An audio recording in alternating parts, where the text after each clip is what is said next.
The world doesn't care about your feelings. It doesn't care about your excuses. It doesn't care about your trauma, your pain, or your story. And the moment you truly understand this, the moment you stop waiting for fairness and start building armor around your mind, everything changes. Most people will go through their entire lives as victims, victims of circumstance, victims of other people's opinions, victims of their own weakness. They'll blame the economy, their parents, their genetics, society, anything but themselves, and they'll die having never experienced true power. But not you, not after today. What I'm about to share with you are 10 ruthless lessons that separate the mentally untouchable from everyone else. These aren't feel-good platitudes. These aren't affirmations you repeat in the mirror. These are hard truths that will make you uncomfortable, angry even, because growth doesn't happen in comfort. It happens when you're forced to confront the lies you've been telling yourself.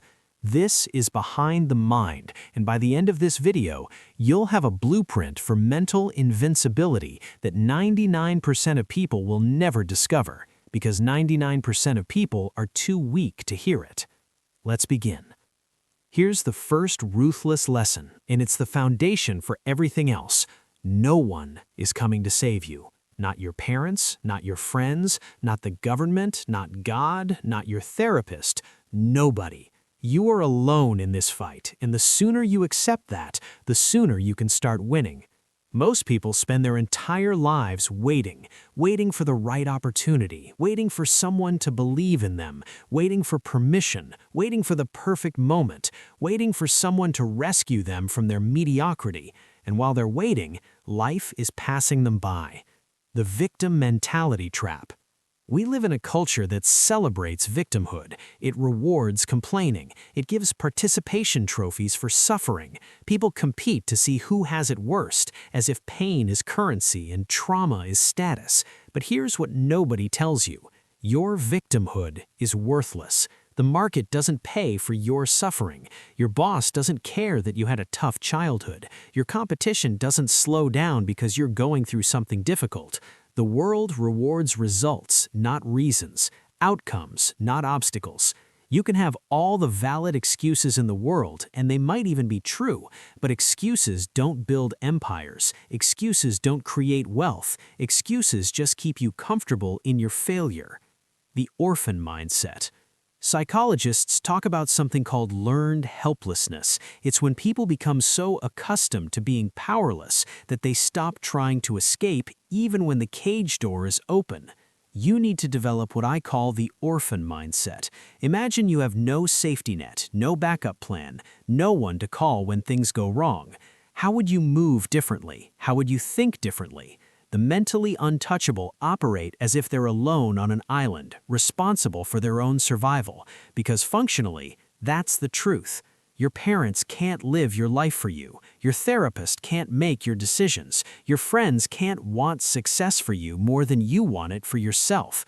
Taking radical responsibility. This is where radical responsibility comes in. Every single thing in your life, your health, your wealth, your relationships, your happiness, is your responsibility. Not 90%, not mostly, 100%. But what about things outside my control, you ask? Here's the ruthless answer. It doesn't matter. Even if something isn't your fault, it's still your responsibility to deal with it. Got dealt bad genetics? Your responsibility to maximize what you have. Had terrible parents? Your responsibility to heal and break the cycle. Born into poverty? Your responsibility to climb out. Life isn't fair. Stop expecting it to be. Stop waiting for fairness. Build power instead. The liberation in isolation. Here's the paradox. Accepting that you're alone is actually liberating. When you stop expecting rescue, you stop being disappointed. When you stop waiting for permission, you start taking action. When you stop needing validation, you become unstoppable. The mentally weak need constant reassurance. They need their hand held. They need to be convinced they can do it. They need external motivation. The mentally untouchable wake up every day knowing that if they don't make it happen, It won't happen, and that knowledge doesn't paralyze them, it energizes them. Because when you're the only cavalry coming, you ride harder. Lesson 2.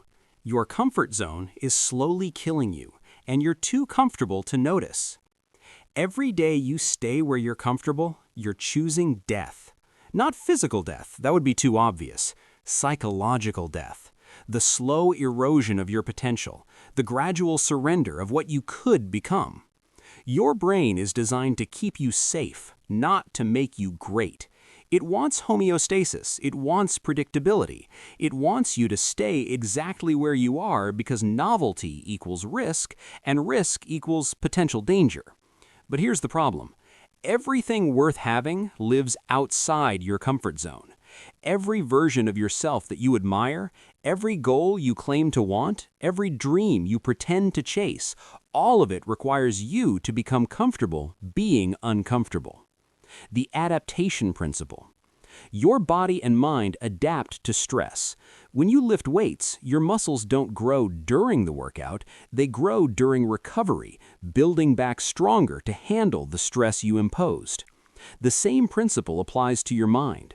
Every time you do something that scares you, you expand your capacity for courage. Every time you face discomfort, you increase your tolerance for difficulty. But most people never stress their psychological muscles. They take the same route to work, they talk to the same people, they think the same thoughts, they watch the same shows, they eat the same foods, and they wonder why their life never changes. Growth lives in discomfort. You know what the most dangerous sentence in the English language is? I'm comfortable. When someone says they're comfortable in their job, their relationship, their routine, what they're really saying is, I've stopped growing, I've stopped pushing, I've stopped becoming. Comfort is the enemy of greatness. Show me someone who's comfortable, and I'll show you someone who's settling. The mentally untouchable actively seek discomfort.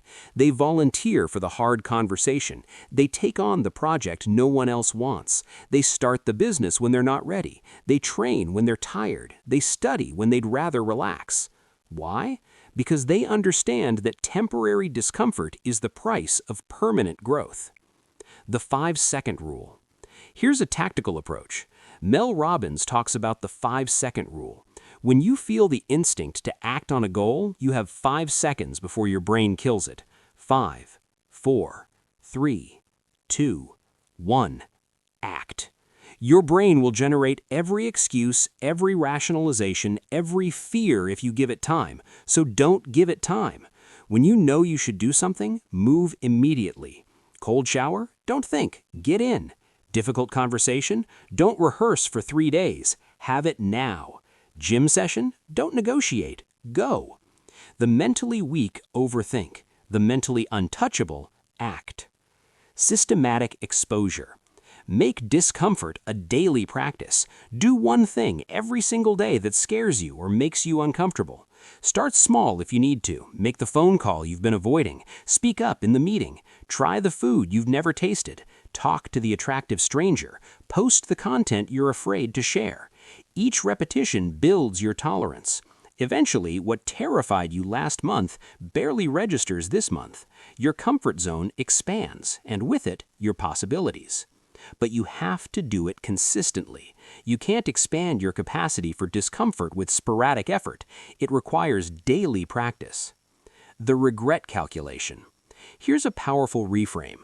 What's more uncomfortable, doing the hard thing now or living with the regret of not doing it for the rest of your life? 10 seconds of courage to start the business or 40 years wondering what if? 5 minutes of anxiety to have the conversation or a lifetime of resentment? When you run that calculation honestly, the choice becomes obvious. The temporary discomfort is nothing compared to permanent regret. Lesson 3. Your emotions are important information, but terrible masters. Most people are slaves to their feelings. They feel sad, so they stay in bed. They feel anxious, so they avoid the challenge. They feel angry, so they lash out. They feel unmotivated, so they don't work. They've outsourced their behavior to their emotional state, which means they're basically walking chemical reactions with no agency. The mentally untouchable understand that emotions are data points, not commands.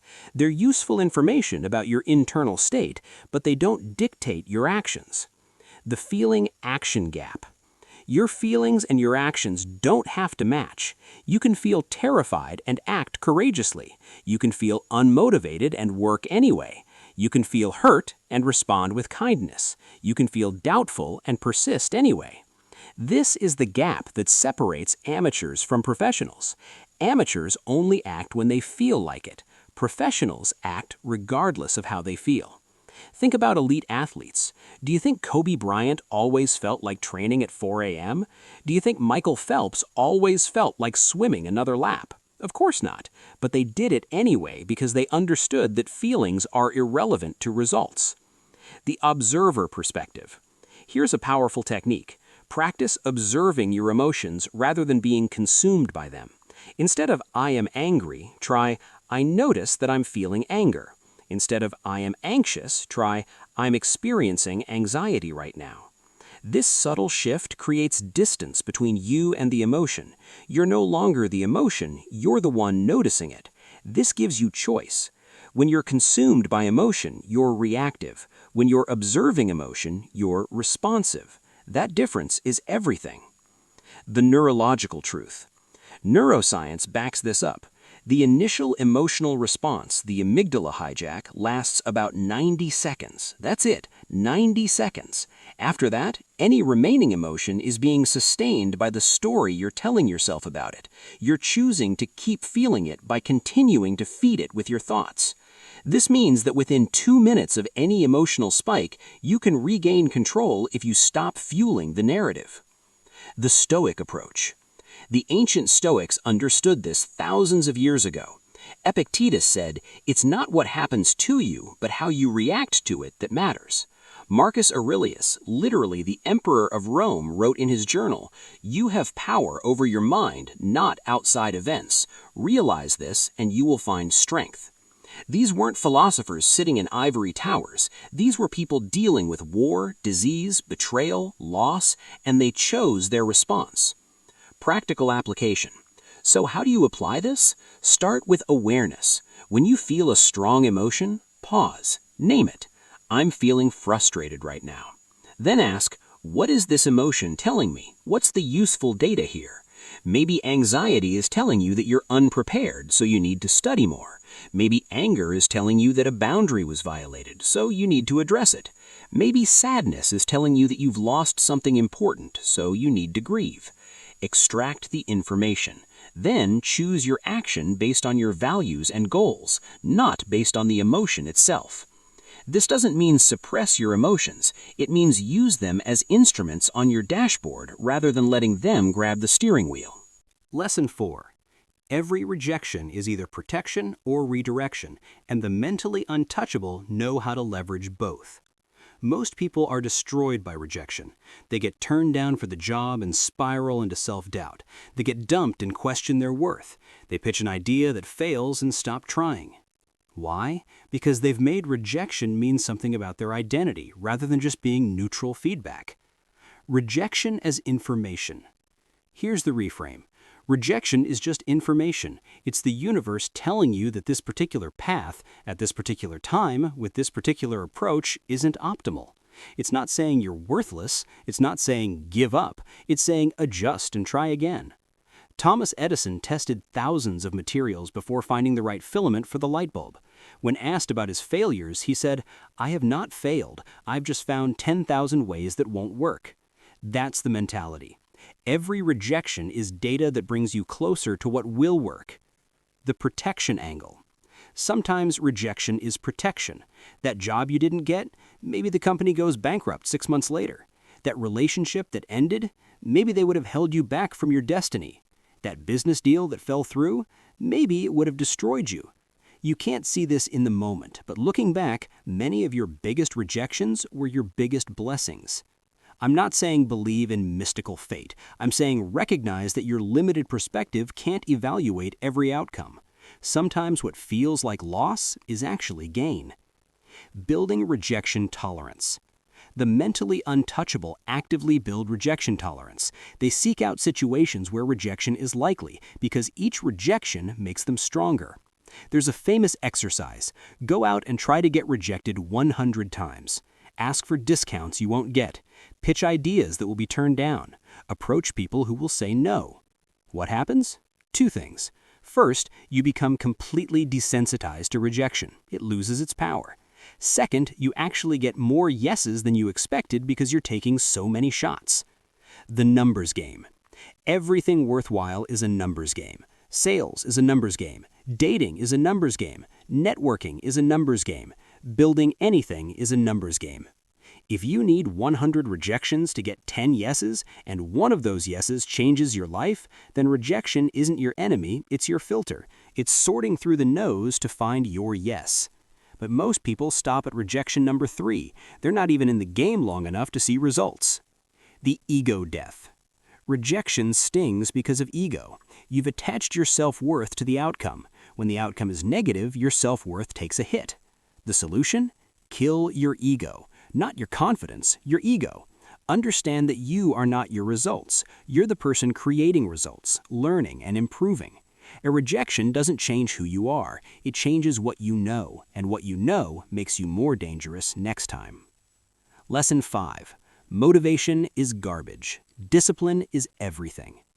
Everyone wants to be motivated. They watch inspirational videos, they read quotes, they wait for the feeling to strike, and then they wonder why they can't sustain any progress.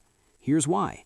Motivation is an emotion, and like all emotions, it's temporary and unreliable. It comes and goes based on your mood, your energy, your circumstances. Discipline, on the other hand, is a system. It's showing up regardless of how you feel. It's doing what needs to be done because you committed to it, not because you're excited about it. The discipline equation. Motivation gets you started. Discipline keeps you going. Everyone can start on January 1st when they're motivated. The mentally untouchable are still going on February 28th when motivation is long gone. Think of discipline as an agreement with yourself that you refuse to break. When you say you'll do something, you do it. Not because it's easy, not because you want to, but because you said you would. Your word to yourself becomes law, non-negotiable, unbreakable. The compound effect. Discipline compounds. Every day you honor your commitment, you reinforce the identity of someone who keeps their word. You build trust with yourself. You strengthen the muscle. Every day you break your commitment, you do the opposite. You teach yourself that your word means nothing, that your commitments are suggestions, that you're unreliable. Over months and years, this creates vastly different people. One becomes unstoppable. The other becomes someone who tries a lot but accomplishes nothing. The morning routine. This is why the mentally untouchable obsess over their morning routine. Not because there's magic in 5 a.m., but because winning the morning means proving to yourself first thing that you have discipline. If your alarm goes off and you hit snooze, you've already lost. You've already proven that comfort is more important than commitment. You've set the tone for a day of weakness. If your alarm goes off and you get up immediately, you've won the first battle. You've proven you're in control. You've built momentum. That momentum carries into the workout you don't want to do, the work session you'd rather avoid. The discipline compounds throughout the day. Systems over goals. Discipline is about systems, not goals. Goals are outcome-focused. Systems are process-focused. I want to lose 30 pounds is a goal. I eat clean and train 6 days a week is a system. The goal might motivate you initially, but the system is what gets you there. Focus on building systems you can execute daily regardless of motivation. The results will take care of themselves. The anti-fragile mindset. Nassim Taleb talks about anti-fragility, things that get stronger through stress. Your discipline is anti-fragile. Every time you don't want to do something but do it anyway, you get stronger. Every time you're tired but push through, you expand your capacity. The person who only trains when they're motivated has weak discipline. The person who trains especially when they don't want to has iron discipline. You want to become someone who does the hardest thing first, who tackles the most uncomfortable task when everyone else is procrastinating. That person is unstoppable. Lesson 6. You are the average of the 5 people you spend the most time with, and this is either elevating you or destroying you. Jim Rohn said this, and it's been repeated so often it's become cliché, but cliches exist because they're undeniably true. Look at your closest friends. Look at their health, their wealth, their relationships, their mindset, their ambitions. Average it out. That's your future if nothing changes. Brutal? Yes. True? Absolutely. The energy exchange. Every person you interact with is either adding energy or draining it. They're either pushing you toward your goals or pulling you away from them. They're either raising your standards or lowering them. The mentally weak keep people around out of loyalty, history, or fear of being alone. They tolerate negativity, mediocrity, and toxicity because we've been friends forever or they're going through a tough time. The mentally untouchable are ruthless about their circle. They understand that loyalty to the wrong people is disloyalty to yourself. The crab bucket mentality. You know what happens when you put crabs in a bucket? Any crab that tries to climb out gets pulled back down by the others. Humans do the same thing. When you start improving, getting fit, building wealth, developing yourself, watch how people react. Some will support you, most will subtly sabotage you. They'll mock your ambitions, they'll tempt you to break your discipline, they'll call you crazy, obsessed, changed. Why? Because your growth highlights their stagnation. Your discipline makes their laziness uncomfortable. Your success makes their excuses invalid. They need you to stay at their level to feel better about staying at their level. The upgrade process. Upgrading your circle is uncomfortable. It means distancing yourself from people you've known for years. It means outgrowing relationships. It means being alone sometimes while you find your new tribe. But here's what nobody tells you. Being alone is better than being surrounded by people who make you smaller. Solitude is the price of growth. Pay it willingly. As you level up, you'll naturally attract different people. People operating at your new level. People who challenge you to grow further rather than shrink to fit. The mentor advantage. The fastest way to change your ceiling is to find people operating 10 levels above you and figure out how to add value to their lives. You don't need permission, you don't need formal mentorship, you just need proximity. Be in the rooms, attend the events, join the communities, offer value. The knowledge, the mindset, the opportunities that exist at higher levels are invisible from where you currently stand. You need someone to show you what's possible. The audit. Do this exercise right now. List the 5 people you spend the most time with. Next to each name, write whether they're lifting you up or dragging you down. Be honest. If 3 or more are dragging you down, you have a serious problem. Your ceiling is defined by mediocrity, and unless you change this, you'll never break through. Then ask yourself, where are the people I want to become? What communities do they participate in? How can I position myself there? Your network is your net worth, financially, emotionally, mentally. Protect it like the asset it is. Lesson 7. Pain is inevitable. Suffering is a choice, and the mentally untouchable know the difference. Life will hurt you. People will betray you. You'll fail. You'll lose. You'll experience heartbreak, disappointment, loss, and hardship. This is pain, and it's unavoidable.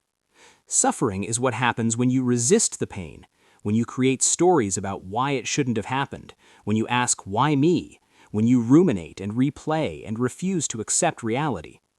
Pain is clean, it's acute, it happens and then it passes, if you let it. Suffering is dirty, it's chronic, it's the pain you create by clinging to the pain that happened. The acceptance practice. Buddhism teaches this as the root of all suffering, attachment. We suffer because we want reality to be different than it is. Your business failed, that's painful, but the suffering comes from replaying it obsessively, blaming yourself or others, refusing to accept that it's done. Your relationship ended, that's painful, but the suffering comes from stalking their social media, obsessing over what went wrong, fantasizing about getting back together. The event causes pain, your resistance to the event causes suffering. The grieving process. This doesn't mean don't feel your emotions, it means feel them fully and then let them go. When something painful happens, you need to grieve. You need to acknowledge the loss. You need to feel the sadness, the anger, the disappointment. But there's a difference between processing emotion and wallowing in it. Processing is active. You feel it, you understand it, you integrate it, and you release it.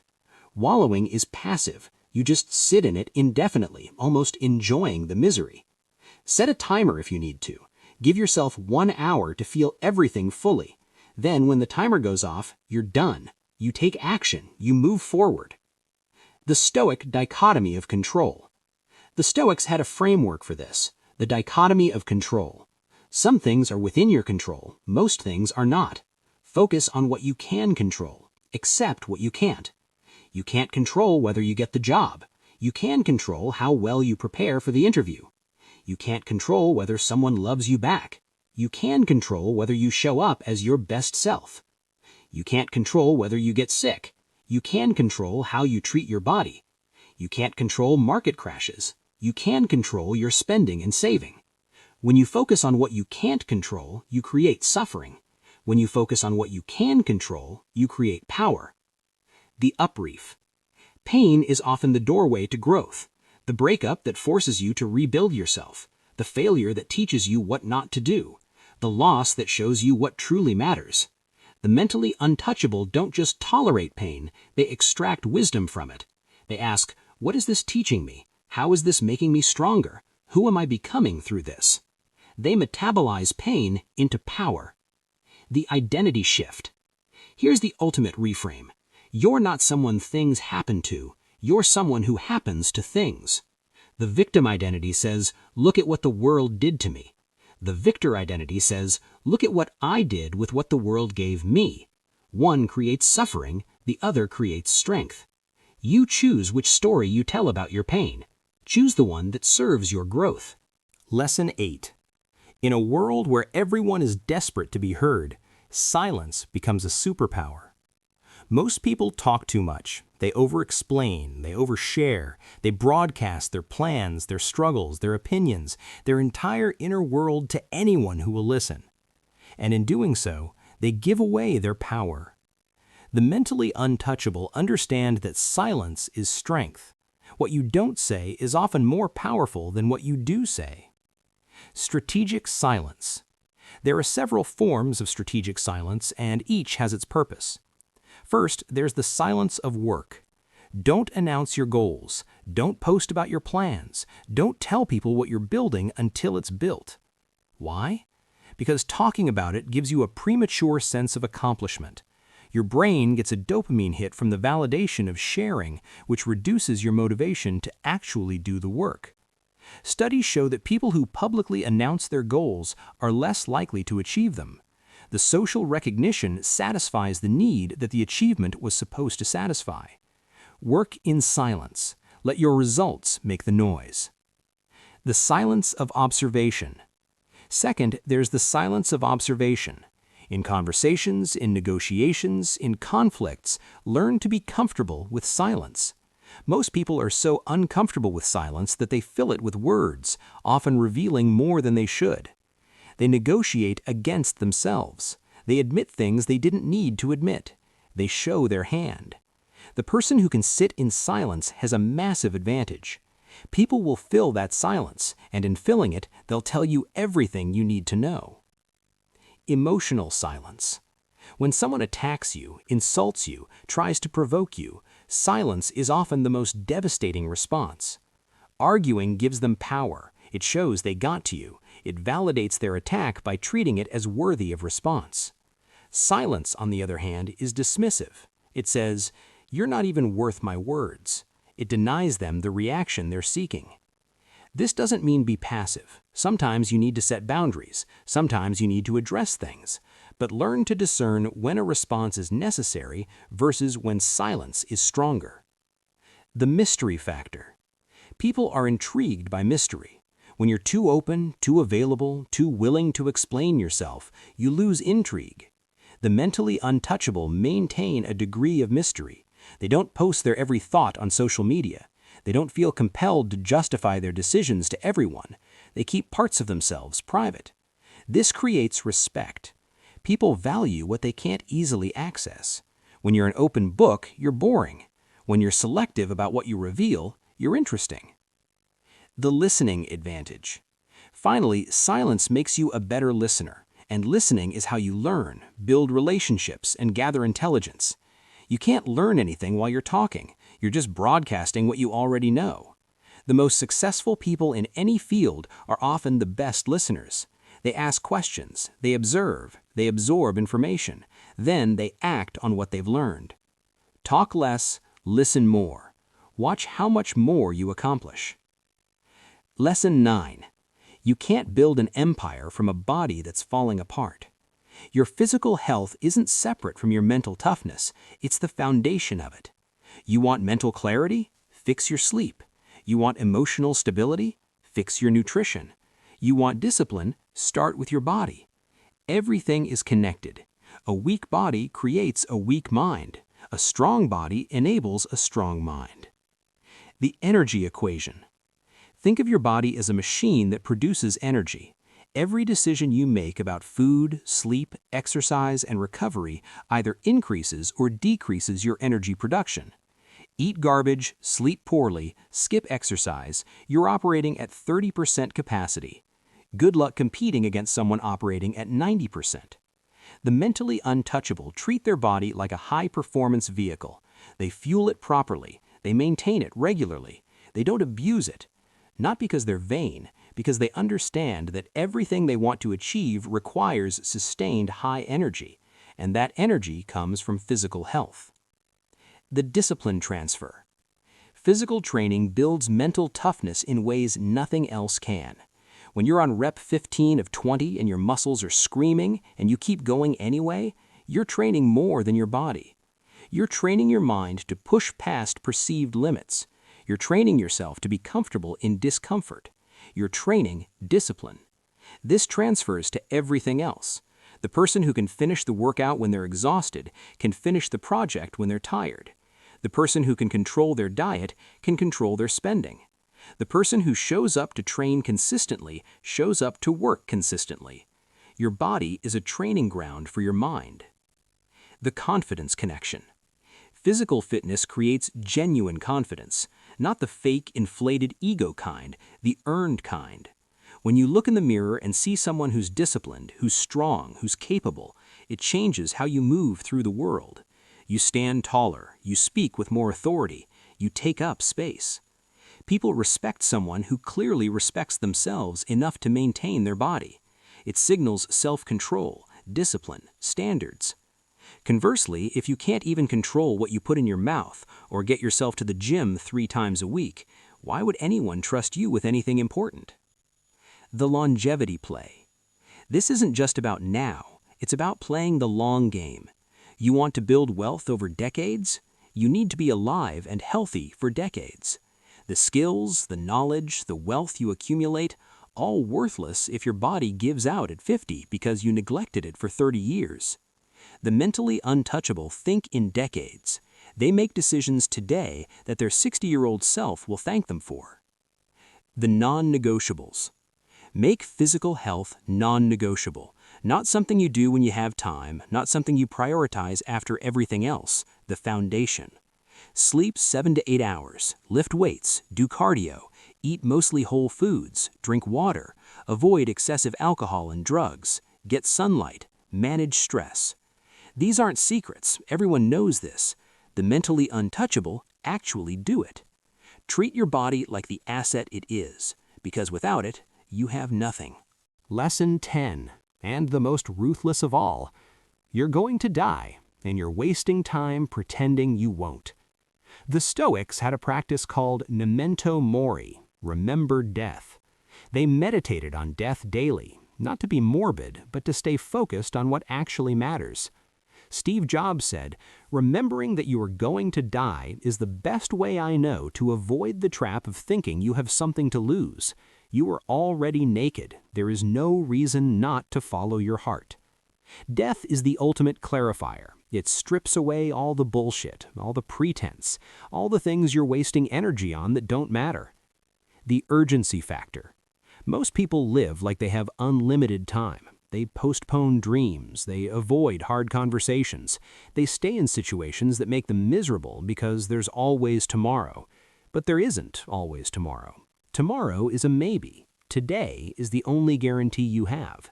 The mentally untouchable live with urgency, not frantically, but with clarity about what matters and a refusal to waste time on what doesn't. If you knew you had 1 year to live, would you stay in that job you hate? Would you avoid that conversation you need to have? Would you put off starting that project? Then why are you doing it now? The priority audit. Death forces prioritization. At your funeral, nobody's talking about how many hours you worked or how many emails you answered or how clean your house was.